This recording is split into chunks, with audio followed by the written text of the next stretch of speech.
এই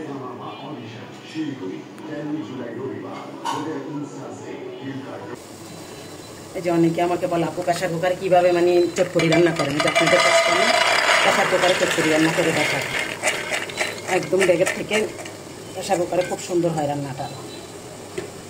এটা আমি এখানে তেজপাতা, তারপরে এলাচি, দারচিনি এগুলো দিয়ে দিলাম।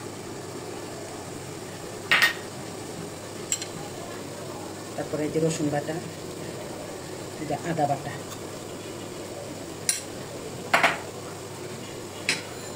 যে পেঁয়াজ,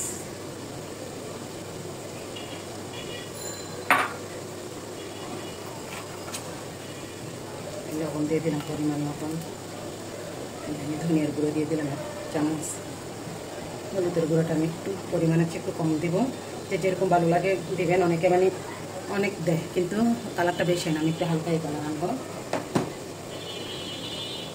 কিছুটা তেল দিয়ে দিলাম।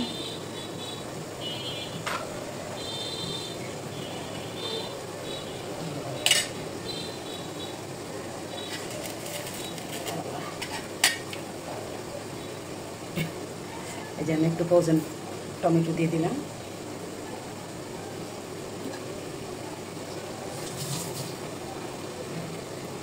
এখন আমি হাতে মাখাই দিব।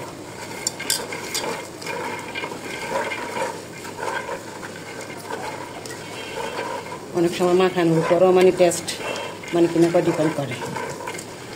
এটা সুন্দর করে মানে হাত দিয়ে মানে একটু মাখাই দেবেন।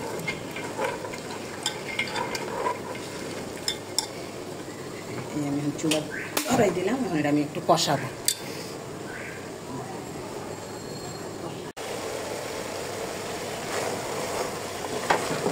কি সুন্দর কষানো হয়েছে দেখছো, নিচে যে কালিটা ছিল আমি একদম মাংসের মতো মানে এটাকে কষাইতে পুরো বিচিটা রয়েছে।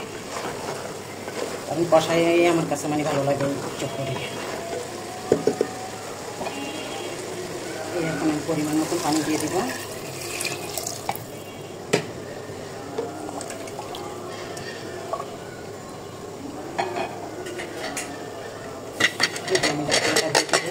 আমি মাত্র 2টা সিটি আনাবো, এরপর বন্ধ করে দিব। এই যে আমি চাট মশলা দিয়ে দিলাম।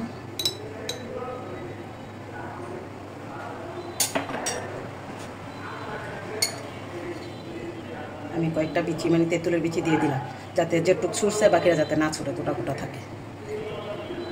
এই যে আমি পোড়া মরিচ দিয়ে দিলাম।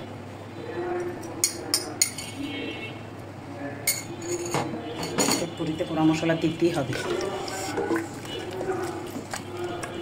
দেখেন আমার ইয়েটা কত সুন্দর, বিচিটা কত গোটা গোটা রয়েছে। ডেক্সিতে রান্না করলো কিন্তু এরকম হয় না। এই যে দেখেন আপনারা,